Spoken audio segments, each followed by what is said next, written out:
여러분, 베드로와 요한을 통해서 하나님의 놀라운 일이 일어났습니다.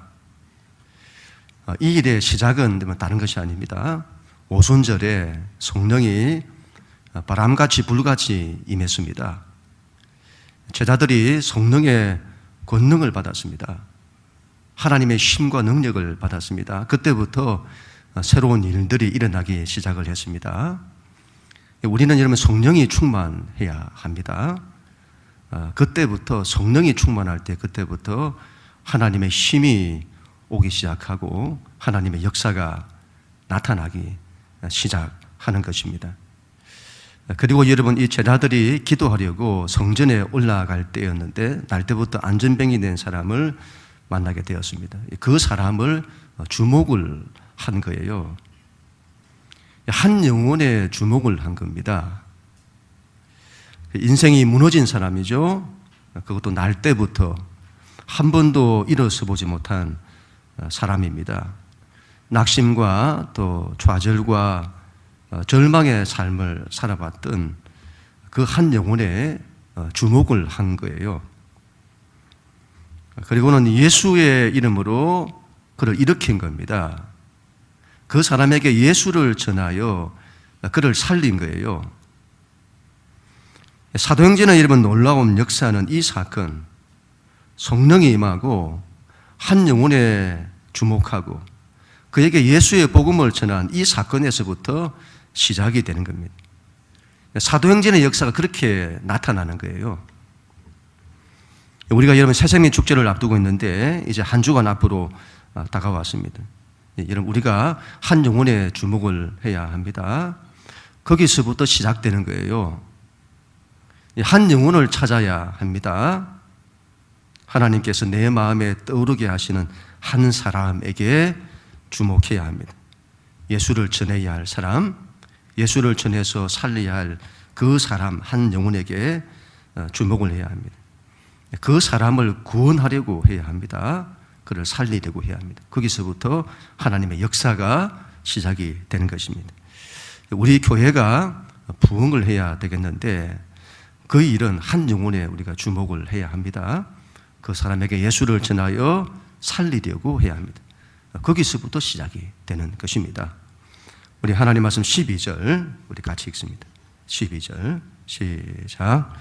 다른 이로서는 구원을 받을 수 없나니 천하 사람 중에 구원을 받을 만한 다른 이름을 우리에게 주신 일이 없음이라 하였더라. 아멘. 베드로가 여러분, 베드로와 요한이 성령이 충만하여 외친 것은 다른 것이 아닙니다. 베드로와 요한의 마음에는 오직 한 가지, 예수밖에 없는 거예요. 예수를 전하여 그들을 구원하고자 하는 것입니다. 여러분, 여기에 대한 엄청난 확신을 가지고 있어요. 다른 길이 없는 거예요. 다른 길이 없습니다. 다른 이로서는 구원을 받을 수 없습니다. 천하 사람들 중에, 온 세상에 있는 사람들 중에, 아니려면 역사 속에 왔던 그 수많은 사람들 중에 구원을 받을 만한 다른 이름을 주신 적이 없습니다. 이런 예수 외에는 없는 거예요. 사람은 사람을 구원할 수 없습니다. 인간은 피조물이에요. 그 말은 완전하지도 않고 전능하지도 않습니다. 그런 피조물이 자신을 구원한다? 그런 건 없습니다. 어떤 사람도, 어떤 성인도, 사람이 만든 어떤 종교도, 사람이 만든 어떤 철학도, 사람이 만든 어떤 이데올로기도, 어떤 과학도, 어떤 사람, 어떤 종교도 사람을 구원할 수 없어요. 자기 인생 하나 이기지 못하는 것이 인간입니다. 자기 죽음조차 이기지 못하는 것이 인간이에요. 어떤 종교를 창시한 인물도 인간을 구원할 수 없습니다.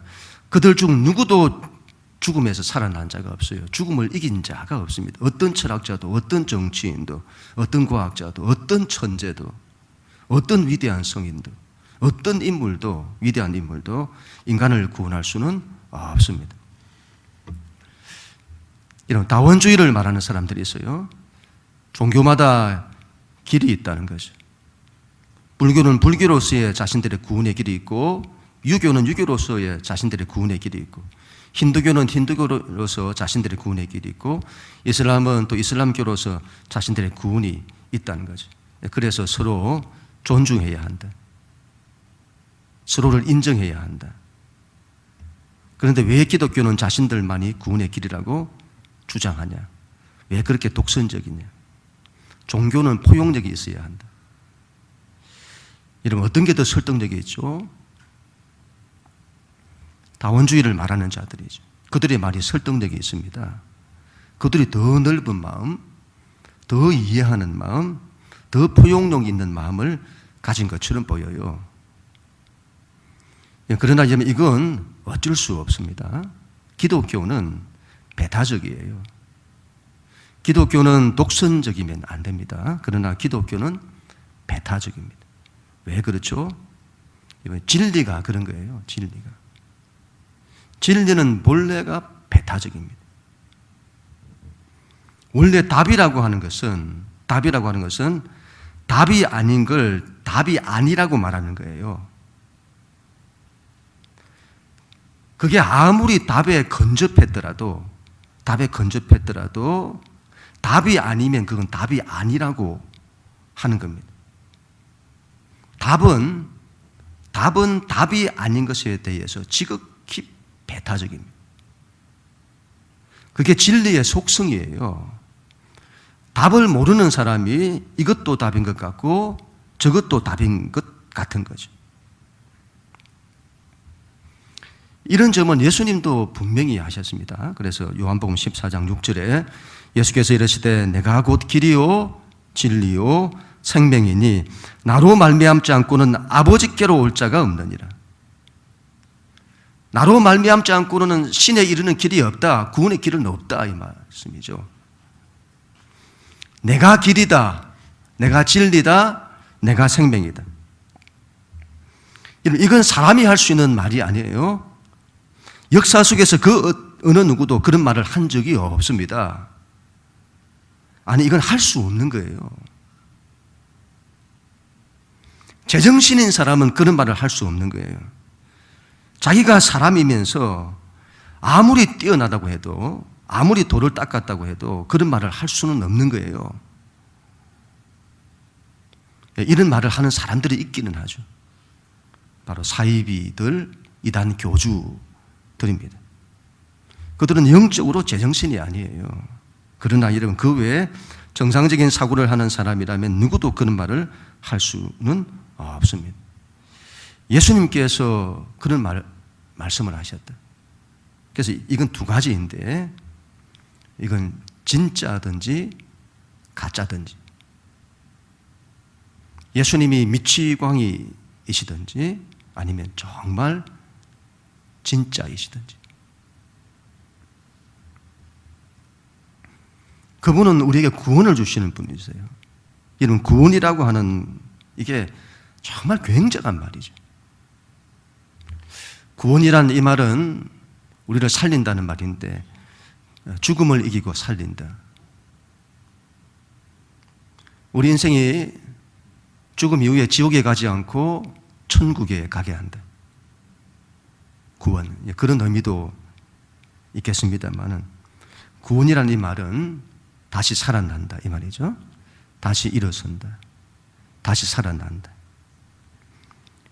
날 때부터 안전뱅이 된 사람이 일어섰잖아요. 그건 구원인 거죠. 여러분, 날 때부터 안전뱅이 된 사람에게 가장 큰 축복은 무엇일까요? 일어서는 거죠. 자기 인생이 살아나는 거죠. 구원이라는 말보다 더 좋은 말이 없는 거예요.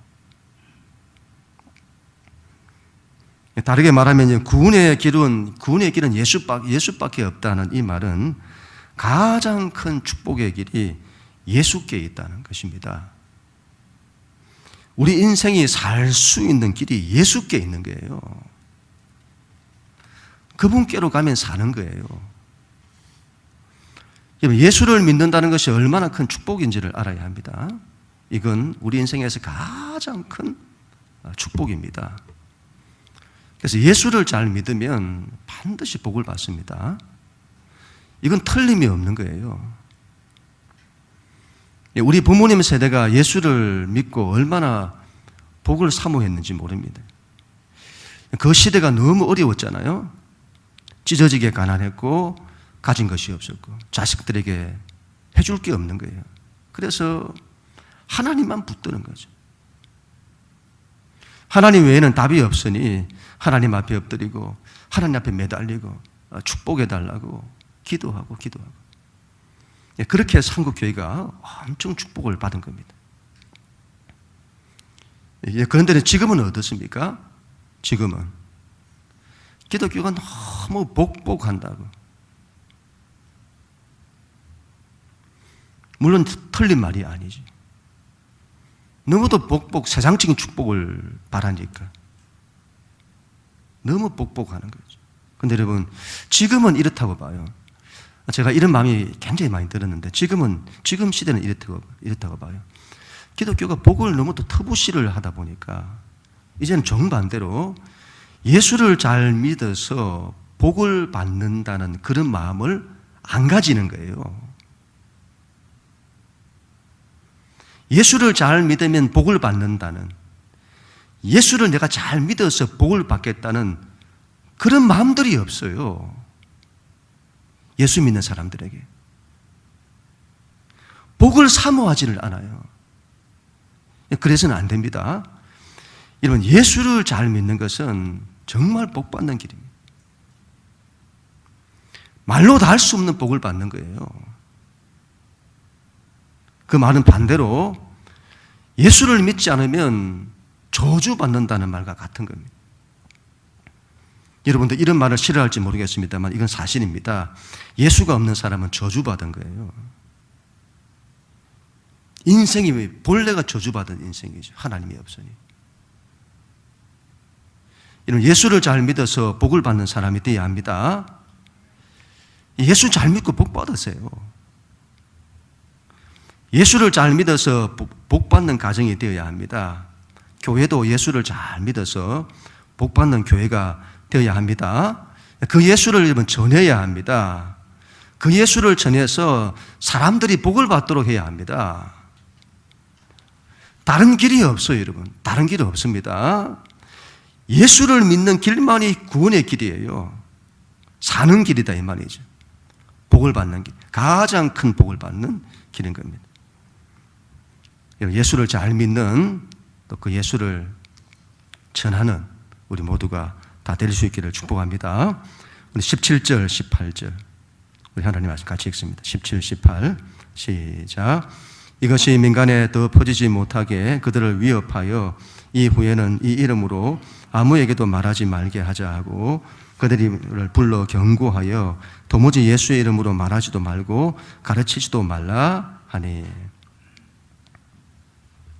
여러분, 문제는 예수를 잘 믿으려고 하면 영적인 반대가 일어나는 거예요. 이런 말씀을 보세요. 날 때부터 안전뱅이 된 사람이 일어나는 놀라운 기적이 일어났습니다.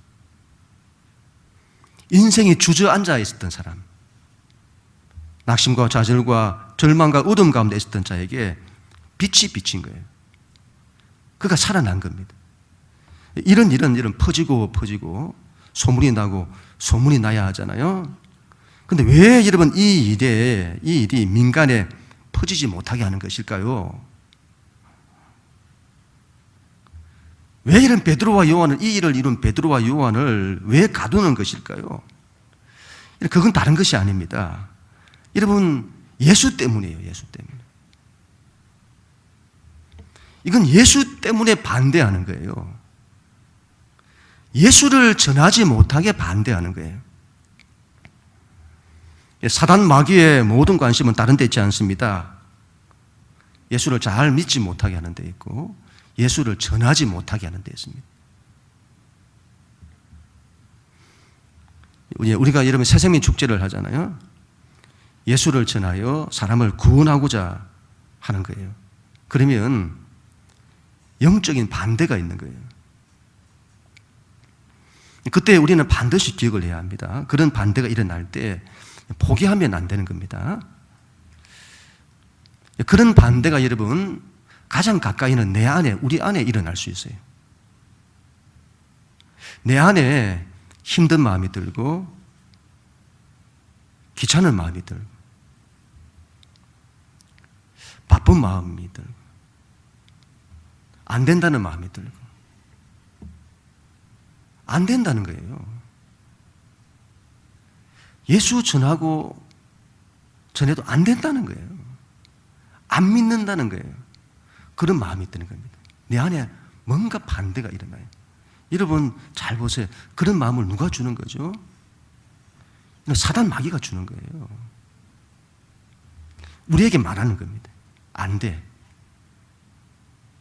그 사람은 안 돼. 하지 마. 그런 영적인 반대가 일어나는 거예요. 그런 반대가 사람을 통해서 일어날 수도 있습니다. 사람이 힘들게 하는 거예요. 이런 걸 하려고 하면. 남편이 힘들게 하고 아내가 힘들게 하고 자녀들이 힘들게 하고 예수의 옛자도 꺼내지 못하게 하는 거예요.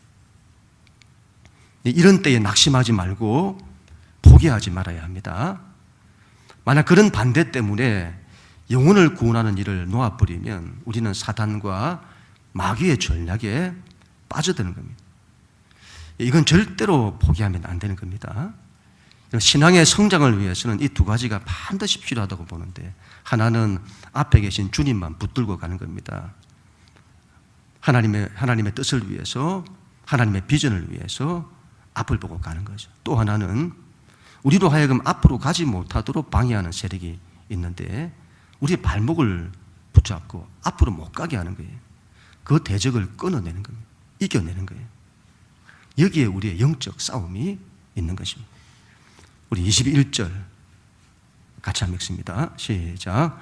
관리들이 백성들 때문에 그들을 어떻게 처벌할지 방법을 찾지 못하고 다시 위협하여 놓아 주었으니 이는 모든 사람이 그 된 일을 보고 하나님께 영광을 돌립니다. 여러분, 대적이 쓰는 수법을 보세요.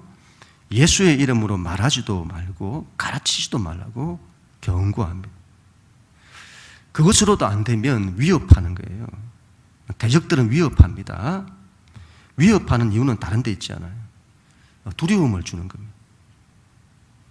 두려움을 줘서는 그 일을 하지 못하게 하는 거예요. 그 일을 포기하게 하는 겁니다. 앞으로의 시대는 아마 더 그럴 겁니다. 이 세상이 예수 믿는 것을 반대할 거예요. 예수를 전하는 것을 반대할 겁니다. 우리는 이걸 각오해야 합니다.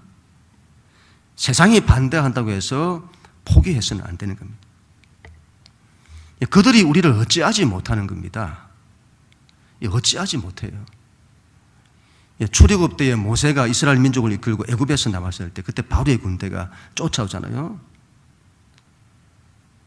그들 백성들이 구원을 받지 못하도록 쫓아와서는 막는 겁니다. 그때 이런 백성들의 반응이 어땠습니까? 전부 두려워하는 거예요. 백성들 사이에서 두려움이 일어나서는 갈팡질팡하고 우왕좌왕 어찌할 바를 모르는 겁니다. 그때 이런 모세가 외치잖아요. 출애굽기 14장 13절. 모세가 백성에게 이럴 때 너희는 두려워하지 말고 두려워하지 말라는 거예요. 가만히 서서 여호와께서 오늘 너희를 위하여 행하시는 구원을 보라. 너희가 오늘 본 애굽 사람을 영원히 다시 보지 아니하리라. 여러분, 여러 번 제가 말씀을 드렸습니다만 신앙에서는 여러분 두려워하지 말아야 합니다. 두려움은 우리를 넘어지게 만들어요. 실패하게 만듭니다. 문제에 빠져들게 만들고 문제에 휘둘리게 만듭니다. 두려움은 우리로 하여금 믿음을 갖지 못하게 만들고 믿음으로 나아가지 못하게 만듭니다. 두려움은 하나님의 뜻이, 하나님의 역사가 일어나지 못하게 만듭니다. 대적을 두려워하지 말아야 합니다. 그런 반대가 없는 게 아니에요. 있습니다. 그러나 그들이 어찌하지 못한다. 우리가 여러분 사단 마귀를 상대할 수는 없습니다. 우리는 그들을 이길 수가 없어요. 그러나 우리 곁에는 하나님이 계십니다. 아무리 날고 기는 사단 마귀라고 할지라도 하나님 앞에서는 아무것도 아닌 거예요. 하나님이 우리를 지키시는 거예요. 우리는 그 하나님으로 말미암아 두려워하지 말아야 합니다. 로마서 8장 31절. 그런즉 이 일에 대하여 우리가 무슨 말하리요? 만일 하나님이 우리를 위하시면 누가 우리를 대적하리요? 우리 안에 이런 불안이나 두려움이 있다면 내쫓아야 합니다. 여러분, 자기 안에 불안이라든지 염려, 두려움으로 충만하지 마세요. 그러면 인생이 힘들고 실패할 확률이 많습니다. 인생이 넘어지는 거예요. 일어서지를 못해요. 저도 목회하다가 그런 마음이 들 때면 그런 때가 있거든요. 불안한 마음이라든지 염려하는 마음 이런 게 막 들 때가 있어요. 그러면 저는 기도하라고 하는가 보다. 기도하라는 사인으로 이해를 합니다. 그리고 기도를 하는 거죠. 그러면 기도를 하다 보면 영적인 기류가 바뀌어요. 영적인 기류를 바꿔야 합니다. 불안과 두려움을 하나님이 주시는 평강으로 바꿔야 합니다. 성령의 충만함으로 바꿔야 합니다. 하나님의 영이 충만해야죠. 우리 안에 불안과 두려움이 아니라 하나님의 영으로 충만해야 합니다. 이게 충만할 때 불안과 두려움, 염려 그런 것들이 떠나가게 되는 겁니다. 두려워하지 말아야 합니다. 두려워하지 마세요. 그럼 우리 모두가 다 될 수 있기를 축복합니다.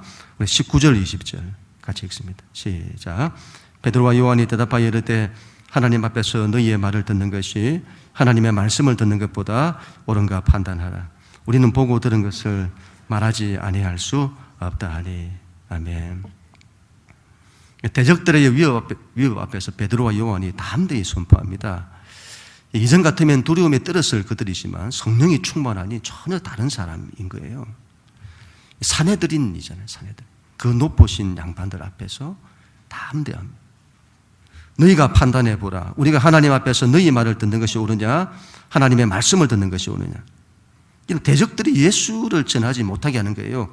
예수를 전하지 마라.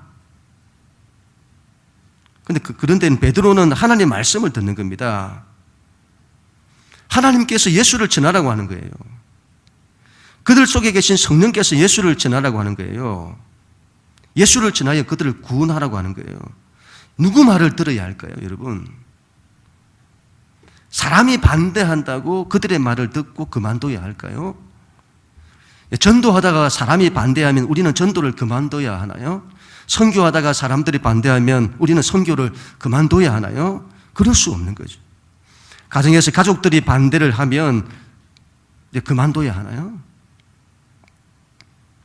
그렇게 하면 안 되는 거죠. 그런데 우리는 어떻게 하죠? 어떻게 하죠? 그만두잖아요. 우리는 하나님을 믿는다고 하면서도 하나님의 말씀보다는 세상 사람들의 말을 들을 때가 더 많습니다. 하나님의 말씀보다 세상의 말을 들을 때가 더 많아요. 이상합니다. 우리는 하나님을 믿는다고 하면서도 하나님을 따라가기보다는 사람들을 더 따라가요. 그리고 하나님의 말씀을 듣기보다는 사람의 말을 더 듣습니다. 왜 그럴까요?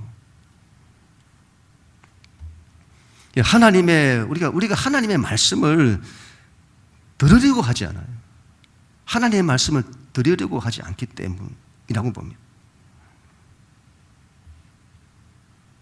우리가 여러분, 내가 하나님의 말씀을 들어야 되겠다. 이런 마음을 딱 가지면 하나님은 반드시 그 사람에게 말씀하십니다. 우리 안에 이런 마음이 일어나면 하나님의 말씀을 듣는 거라고 봐요.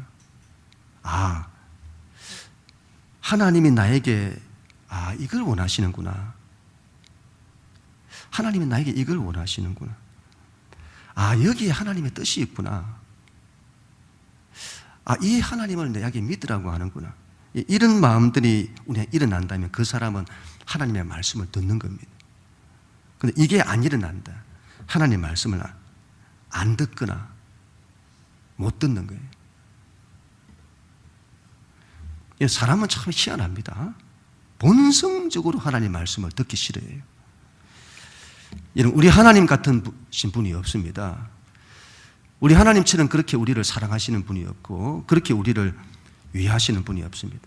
그렇게 우리를 위해서 당신을 희생하시는 분도 없어요. 그런데 이상하게 하나님 말씀을 안 들어요. 이건 영적인 겁니다.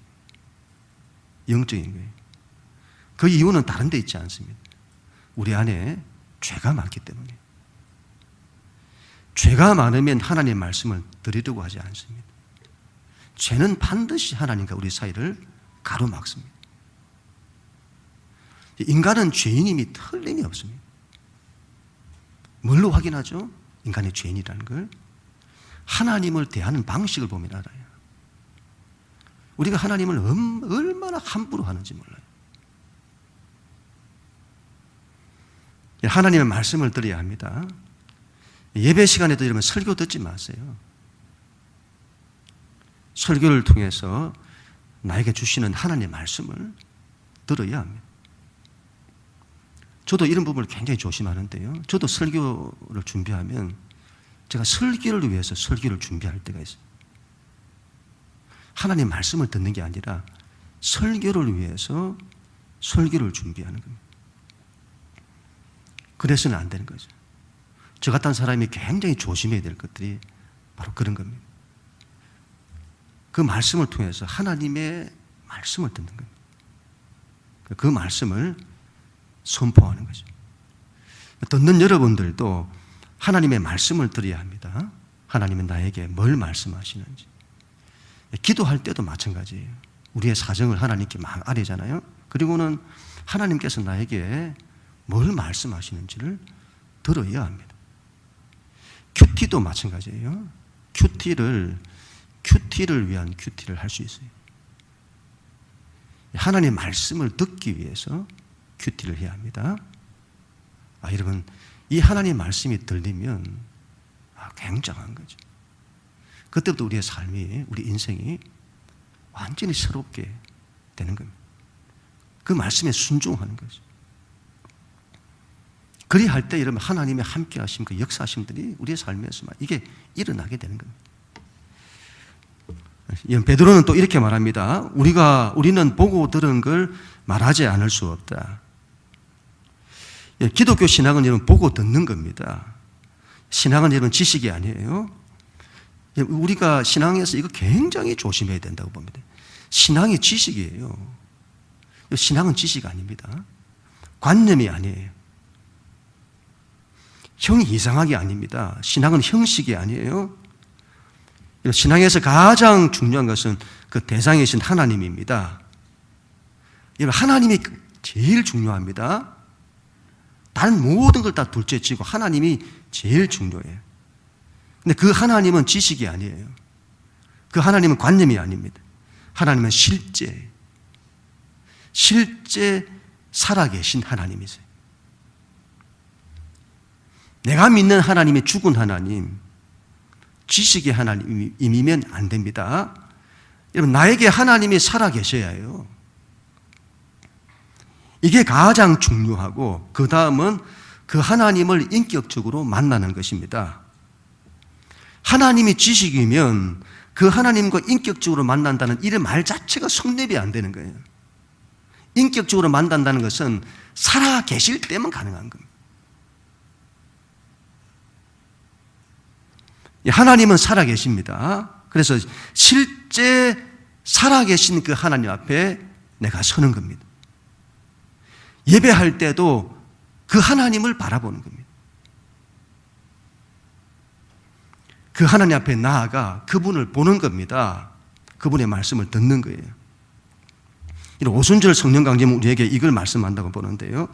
여러분, 오순절 날 성령께서 오시지 않았다면, 그러면 여러분, 우리는 어떻게 하나님을 신앙을 했을까요? 오순절 성령이 오시지 않았다면 아마 유대교나 이슬람교처럼 했을 겁니다. 유대교는 조금 덜한 부분도 있지만 그들에게 신은 저 높고 높은 하늘 위에만 있는 신인 거죠. 우리처럼 하나님이 우리 가운데 우리와 함께 하시는구나, 그런 게 없는 거예요. 성령께서 오심으로 이 점을 분명하게 하신 것입니다. 성령께서 지식으로 온 것이 아니에요. 실제로 오신 겁니다. 눈으로 보고 귀로 들을 수 있는 모습으로 오신 겁니다. 살아계신 모습으로 우리 곁에 오셨다 이 말씀이에요. 그 하나님이 우리와 함께 하시는 겁니다.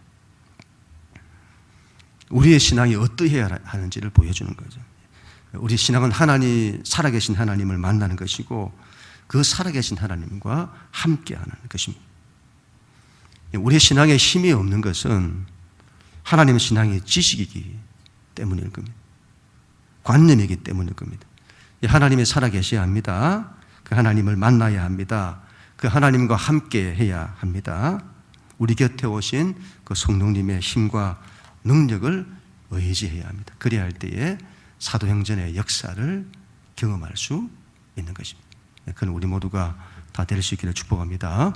마지막으로 22절 같이 한번 읽습니다. 시작. 이 표적으로 병나은 사람은 40여 세나 되었더라. 아멘. 여러분, 왜 이 대적들이 베드로와 요한을 어찌하지 못하는 것일까요? 그런 반대 속에서도 이런 베드로와 요한을 통해 하나님의 엄청난 영광이 나타나잖아요. 왜 그런 것일까요? 이 모든 일은 날 때부터 안전병이 된 사람을 이렇게 세운 일인데 이건 표적이다. 이 사람이 40여 세나 되었더라. 그 말은 날 때부터 지금까지 평생을 이렇게 살아왔다. 이건 불가능하다 이 말이죠. 이건 세상 그 어떤 사람 그 어떤 종교로도 불가능하다. 이건 하나님이 하신 일이다. 하나님이 하신 일이다. 베드로와 요한이 사람의 일을 한 것이 아니라 하나님의 일을 한 거예요. 생명 살리는 일을 한 거죠. 예수를 전하여 그들을 구원하는 일을, 이 하나님의 일을 한 겁니다. 거기에는 반드시 하나님의 역사가, 영광이 나타난다. 그런 사람은 대적 마귀가 어찌하지 못한다. 그걸 말씀하는 거죠. 하나님이 하시는 일이기 때문에 어떤 대적도, 어떤 반대도, 어떤 환경도, 어떤 사람도 너를 이기지 못한다. 그들이 어찌하지 못한다. 그 일을 감당하는 너희를 하나님이 지키시기 때문에. 여러분, 대적이 있어도, 이런저런 삶의 문제가 있어도, 이런저런 위협이 있어도 낙심하지 않아야 됩니다. 우리는 삶에 문제가 없기를 바라는데 그런 건 없습니다. 항상 문제는 있어요. 그러나 여러분, 우리의 삶에는 그 문제와 비교할 수 없는 하나님의 영광이 있는 겁니다. 하나님의 은혜가 있고 이런 거예요. 우리의 삶에 문제나 어려우면 이런 것들이 자꾸 없기를 바라고 그 마음은 이해가 됩니다만 그게 없을 수가 없어요. 근데 자꾸 그런 것만 바라는 거죠. 근데 거기에 빠져들면서 정작 하나님이 주시는 은혜와 크신 축복에 집중을 못하는 거죠. 여러분, 그거 있어도 그냥 괜찮다고 얘기하는 거예요. 우리가 살다 보면 우리에게 약함들이 있잖아요. 있으면 이 약함이 자꾸 이게 없어야 되는데 왜 있냐? 그러면 더 낙심되잖아요. 그게 있는 겁니다. 근데 여러분, 그런 문제나 그런 환경들이 하나님 앞에서는 아무것도 아니다. 이 마음을 가지고 있어야 되는 겁니다.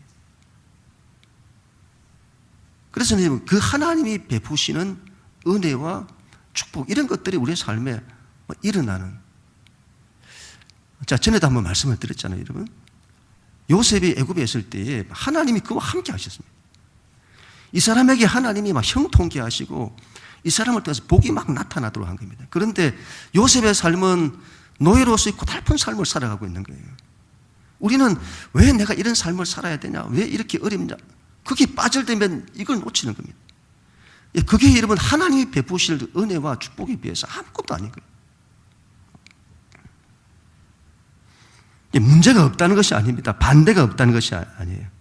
그런 게 있어도 그런 것들과 비교할 수 없는 하나님의 은혜와 하나님의 영광이 나타나는 겁니다. 여러분, 그런 사람 반드시 되어야 합니다. 예수 외에는 길이 없습니다. 예수를 잘 믿는 것이 가장 큰 복이에요.